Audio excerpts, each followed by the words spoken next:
Good morning students and welcome to biology class. Our today's topic is 8.3 mechanism of respiration. We are studying lesson number 8 respiration and circulation. Dear student, हम lesson number 8 की study कर रहे हैं और आज का हमारा topic है मैकेनिज्म ऑफ रेस्पिरेशन. हम इस टॉपिक को स्टार्ट करने से पहले इन क्वेश्चन के आंसर्स फाइंड करने हैं. जैसे हम हर लेसन में करते हैं, प्रीवियस जो क्वेश्चन आपको पूछे गए उनके आंसर्स हम बताते हैं. उसी तरह हम ये दो क्वेश्चंस के आंसर्स फाइंड करने की कोशिश करेंगे. आपको भी सोचना है कि इन दो क्वेश्चन का मतलब क्या है. मैं रीड करूँगा. The first one, what is the importance of pleural fluid. Pleural fluid की इम्पोर्टेंस क्या है. आई थिंक आपने आंसर फाइंड किया होगा. प्लूरल फ्लूइड कहाँ पर होता है. देन हमने प्रीवियस लेक्चर में हमारे डिस्कस किया था कि each lung is covered by और enclosed by a double layered pleural membrane and the outer layer is parietal and inner layer is visceral, and in between these two layers a space is there that is called as pleural space. This pleural space is filled by a lubricating fluid called pleural fluid. तो इसका answer है कि ये जो pleural fluid है ये lubricating fluid है जो एक्चुअल लुब्रिकेट करता है टू लेयर ऑफ और two pleura membrane of lungs को, जिसके अंदर हमारे लंग्स एनक्लोज्ड होते हैं. Now second question, find the surface covered by the alveoli. सोचिए कि हमारे जो अल्वियोलाई है वो कितना सरफेस कवर करते होंगे. देन आपने सोच लिया होगा, आपको पता है कि हमारे जो लंग्स है वो 700 मिलियन एरिया जो है, सरफेस जो है वो कवर प्रेजेंट होते हैं. 700 मिलियन अल्वियोलाई हमारे लंग्स में प्रेजेंट होते हैं. Look at here, 700 million alveoli. अब ये 700 मिलियन अल्वियोलाई एक्चुअल कितना सरफेस एरिया कवर करेंगे. Then the answer is 70 square metre. 70 square metre area और surface covered by alveoli. Got it student. Now अब हम स्टार्ट करेंगे हमारा आज का topic mechanism of respiration.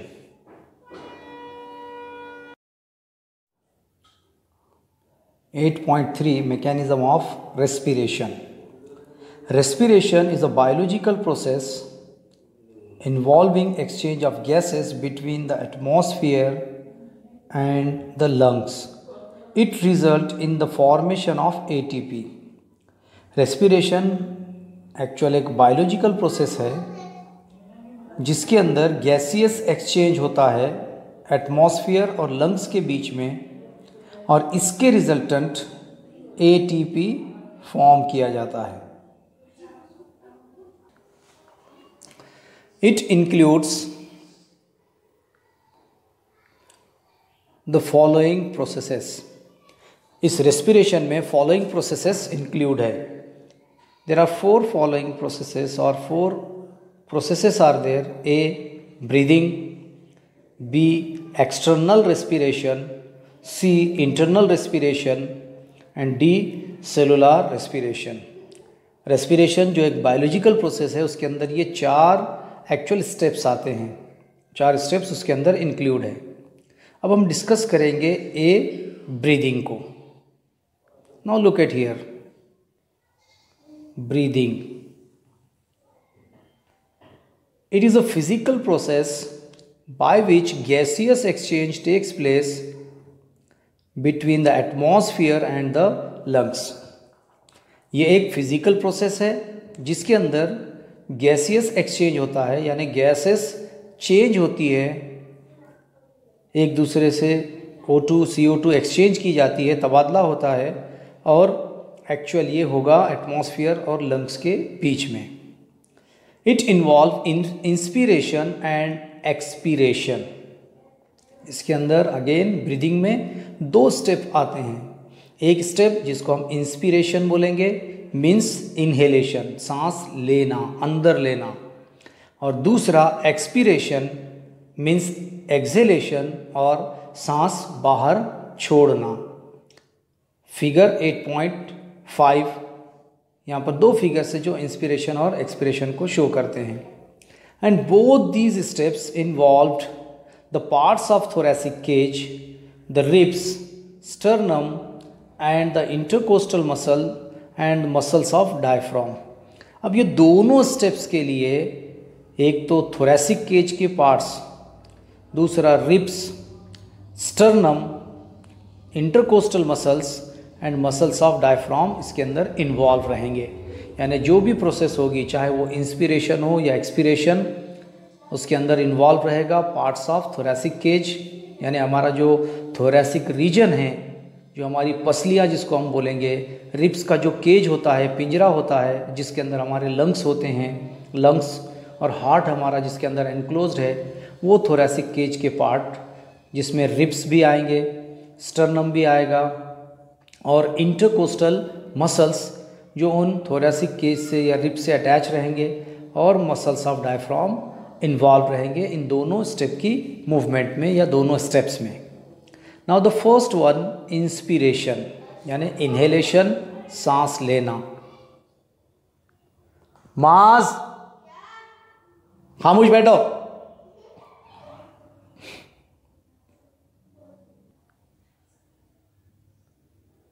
Inspiration,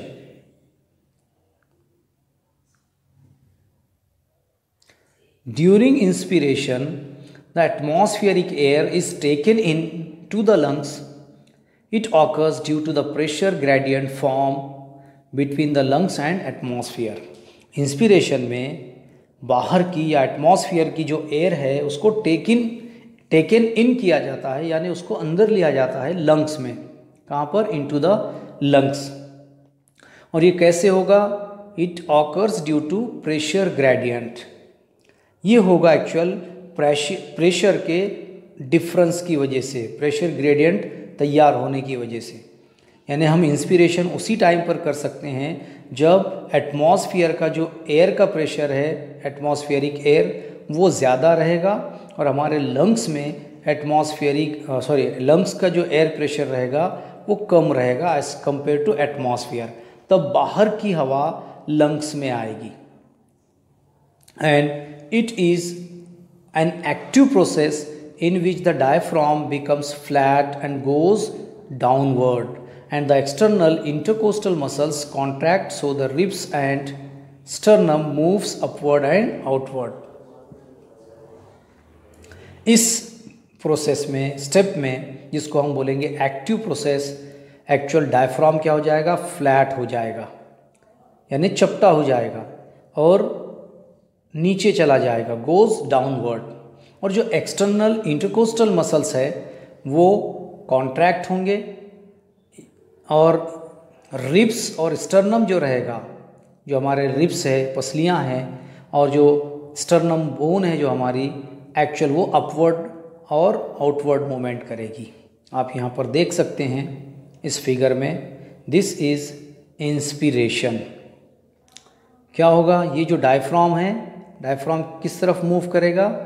contract होगा और मूव डाउनवर्ड। ठीक है।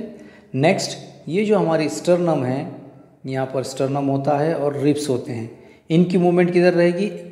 अपवर्ड और आउटवर्ड रहेगी, ऊपर और बाहर की तरफ जाएंगे।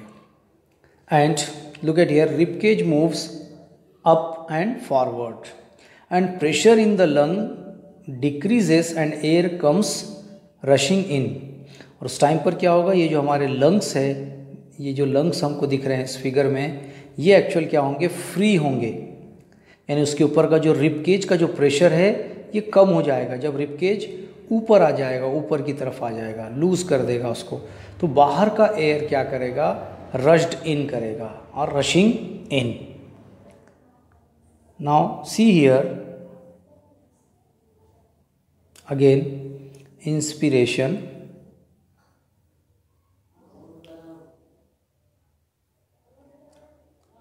this lead to an increase in the thoracic volume and decrease in the pressure of thorax and the lungs। अब ये मूवमेंट की वजह से, कौन सी, डायफ्राम फ्लैट होने की वजह से और डाउनवर्ड चले जाने की वजह से नीचे, और जो इंटरकोस्टल मसल्स है वो कॉन्ट्रैक्ट होकर रिब को क्या करेंगे, रिब और स्टर्नम को अपवर्ड और आउटवर्ड मूव करेंगे। यानी हमारे जो रिब्स है वो ऊपर और बाहर की तरफ आएंगे। किसकी वजह से, इंटरकोस्टल मसल्स रिब को और स्टर्नम को मूव करेंगे। और हमारा डायफ्राम फ्लैट होगा तो एक तरह से थोरैसिक जो वॉल्यूम है वो इंक्रीज होगा। This leads an increase in the thoracic volume, यानी हमारे थोरैसिक केज के अंदर एक तरह की जगह बन जाएगी। और जो प्रेशर है थोरैक्स का लंग्स पर वो कम हो जाएगा। यानी थोरैक्स का लंग्स पर प्रेशर होता है तो लंग्स में से हवा बाहर चली जाएगी। और अगर थोरैक्स का लंग्स पर अगर प्रेशर नहीं है, डिक्रीज होता है, तो लंग्स फूलते हैं। और to equalize the low pressure inside the lungs, air from the atmosphere rushes into the lungs. अब जैसे ही ये रिब केज और हमारा स्टर्नम, डायफ्राम नीचे चला जाएगा, रिब केज और स्टर्नम ऊपर और बाहर की तरफ आएंगे, तो थोरैक्स का लंग्स पर प्रेशर कम हो जाएगा।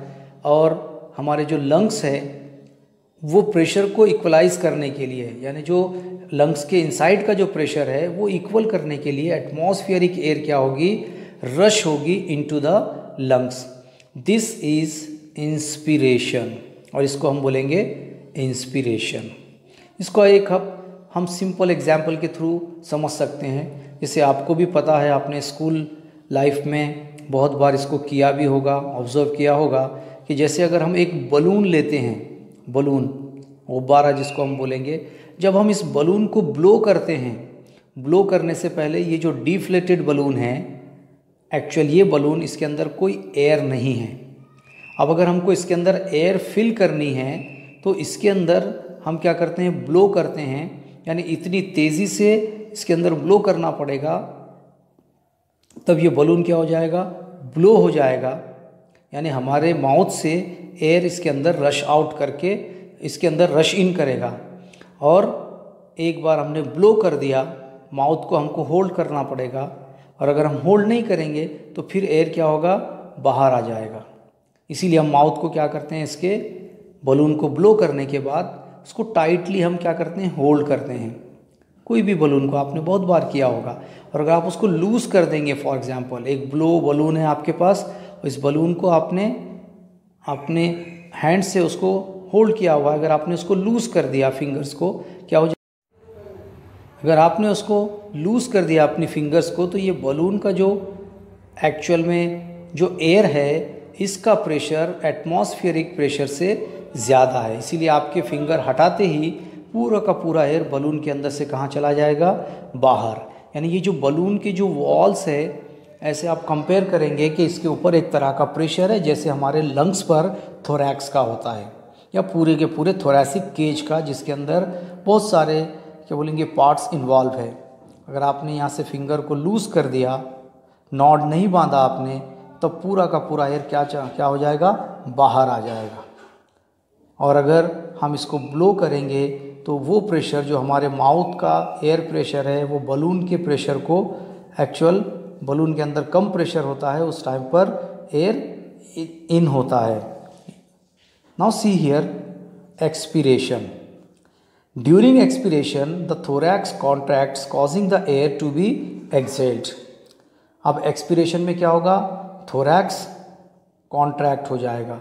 यहाँ पर हमने देखा कि थोरैक्स क्या हो जा रहा है, decrease the volume of thorax और increase the volume of thoracic cage और decrease the pressure of thorax on lungs. तो यहाँ पर वो कॉन्ट्रैक्ट हो रहा है, यानी अगेन लंग्स पर वो प्रेशर डालेगा। And the diaphragm relaxes and pushed upward.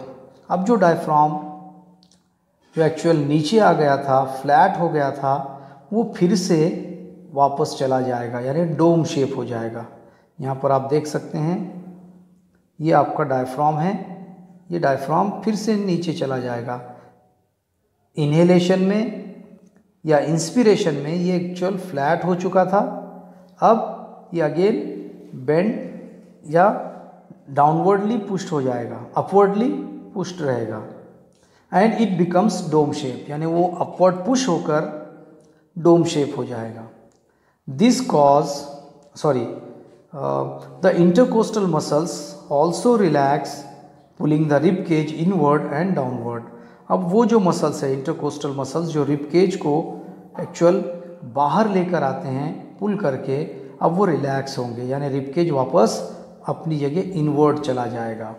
This causes decrease in the thoracic volume, और इसके रिजल्टेंट थोरैसिक वॉल्यूम डिक्रीज होगा। यहाँ पर आप देख सकते हैं थोरैसिक वॉल्यूम इंक्रीज हुआ था, यहाँ पर डिक्रीज होगा and lead to increase in pressure in the thorax and the lungs as compared to the atmospheric pressure. अब ये डिक्रीज होगा, कौन सा? एक तो डिक्रीज होगा थोरैसिक वॉल्यूम और ये इंक्रीज करेगा प्रेशर को थोरैक्स और लंग्स पर, एंड ये एक्चुअल एटमॉस्फेरिक रीजन के कंपेयर में क्या रहेगा? ज़्यादा रहेगा। Then so the air from the lungs rushes out, this is expiration. अब जो लंग्स में जो प्रेशर है एयर का, वो एटमॉस्फेरिक प्रेशर से ज़्यादा होता है, इसीलिए लंग्स क्या करते हैं? एयर को एक्सपायर करते हैं, यानी that is the expiration. And one inspiration and one expiration is one breath. एक इंस्पिरेशन और एक एक्सपीरेशन, यानी एक बार सांस लेना और एक बार सांस छोड़ना, ये दोनों मिलाकर एक्चुअल क्या हो जाएगा? इसको हम बोलेंगे वन ब्रेथ। एक हमारा ब्रेथ वहाँ पर कंप्लीट होगा। आप इस डायग्राम में देख सकते हैं figure B, expiration, breathing out. यहाँ पर आप देख सकते हो एयर क्या हो रहा है? आउटसाइड जा रहा है। Ribcage moves down and inward. ये जो रिबकेज है असल में ये मूव डाउन करेंगे और इनवर्ड जाएंगे, अंदर और नीचे की जानिब, यानी वो लंग्स पर एक तरह का प्रेशर क्रिएट करेंगे। और आप इस डायग्राम में देख सकते हैं इंस्पिरेशन में ribcage moves upward and forward. Okay, इसको हम बोलेंगे इंस्पिरेशन या ब्रीदिंग इन। यहाँ पर आप डायफ्राम भी देख सकते हैं, डायफ्राम कॉन्ट्रैक्ट होकर एक्चुअल कैसे हो जाता है? फ्लैट हो जाता है और नीचे आ जाता है। इंस्पिरेशन में ये नीचे आ जाएगा, फ्लैट हो जाएगा, और एक्सपिरेशन में क्या होगा? ये एक्चुअल डोम शेप हो जाएगा। Got it student? Now the B और topic step B, external respiration.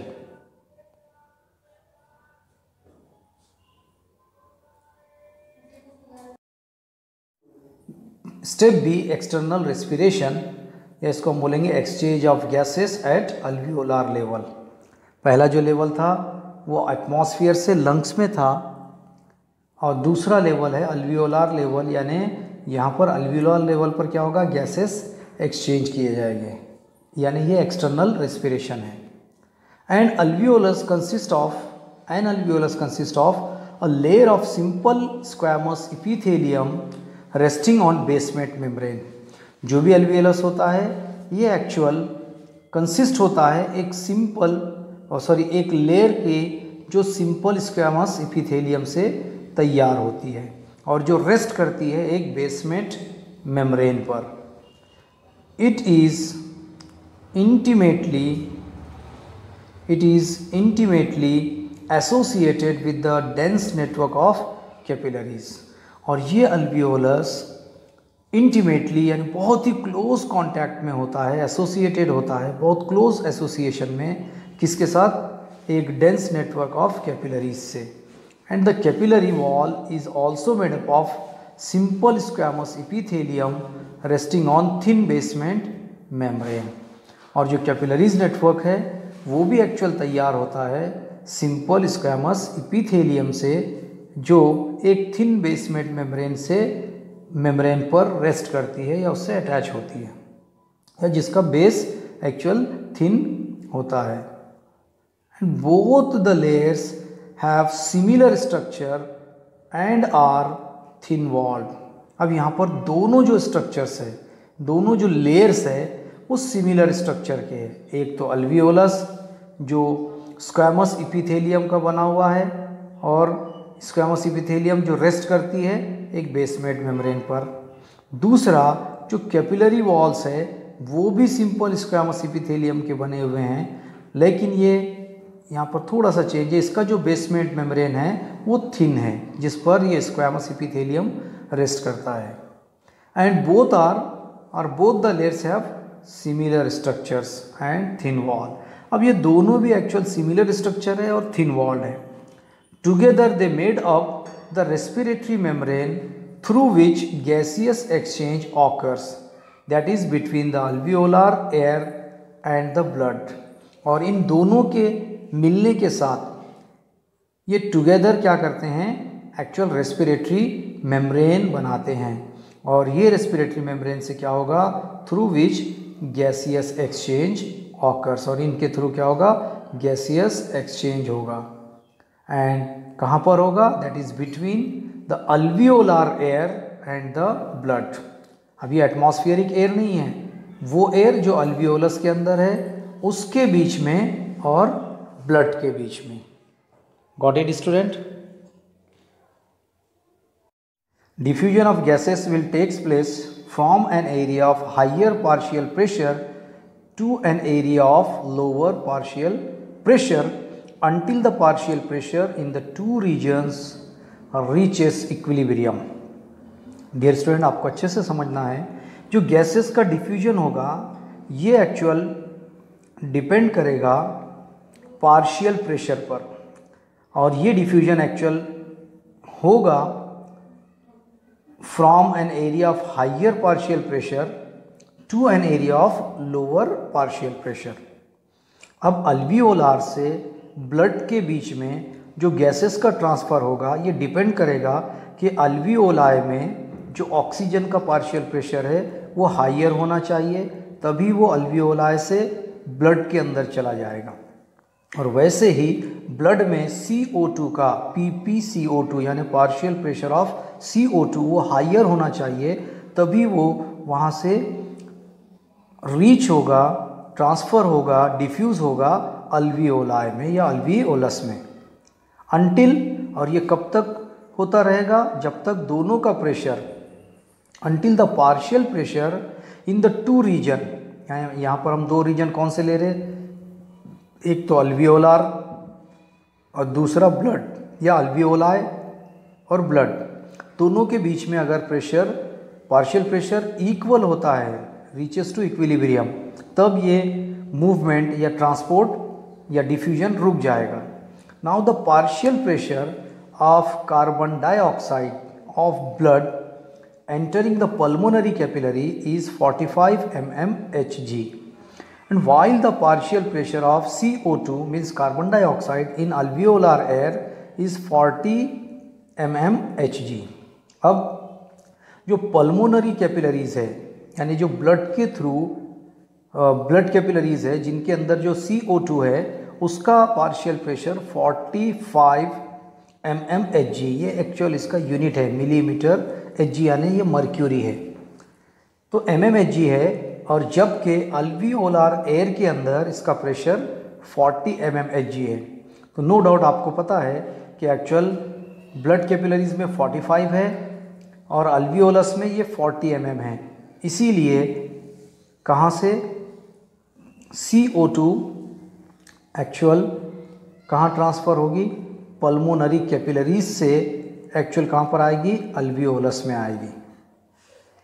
यानी पल्मोनरी कैपिलरीज में इसका 45 पार्शियल प्रेशर है और अल्वियोलस में 40 mmHg है, तो ये 45 हाइयर है, तो हाइयर टू लोअर ये क्या होगा, डिफ्यूज़ होगा या मूव करेगी CO2।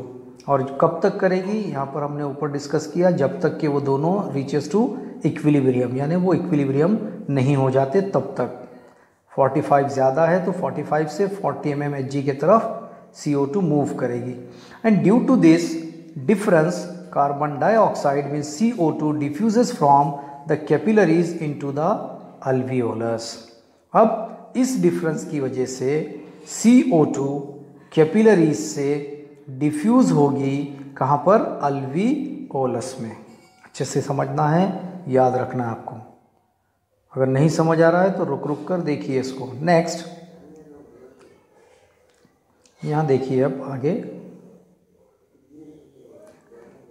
Similarly the partial pressure of oxygen of blood in pulmonary capillaries is 40 mmHg, and while in the alveolar blood it is 104 mmHg।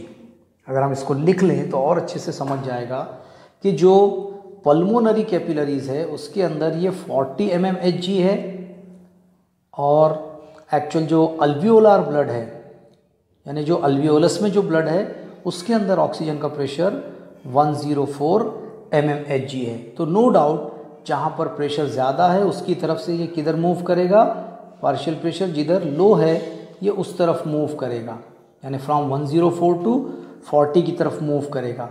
और जब दोनों में प्रेशर इक्वल हो जाएगा तो ये मूवमेंट क्या हो जाएगी, स्टॉप हो जाएगी। Due to this difference oxygen diffuses from alveoli to the capillaries. अब ये डिफरेंस की वजह से आप यहाँ पर देख सकते हैं, ये आपका O2 यहाँ पर दिया हुआ है। O2 का प्रेशर अल्वियोलस में पार्शियल प्रेशर कितना है, 104 है।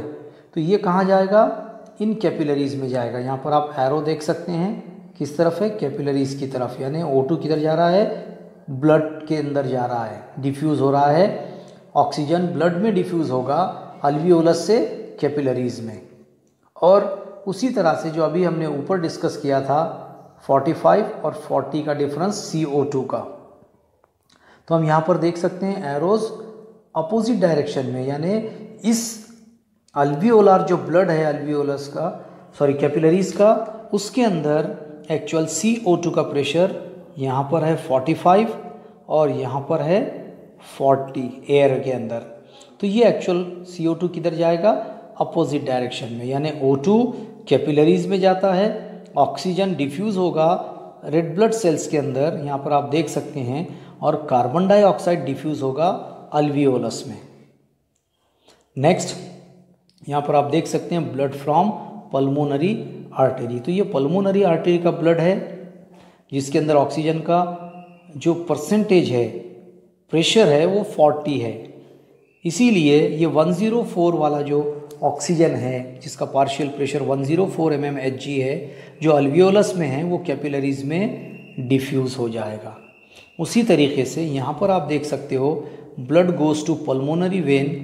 ओके, अब ये जो पल्मोनरी वेन्स को जो ब्लड जा रहा है, इसके अंदर जो CO2 का प्रेशर है वो 45 है और यहाँ पर 40 है।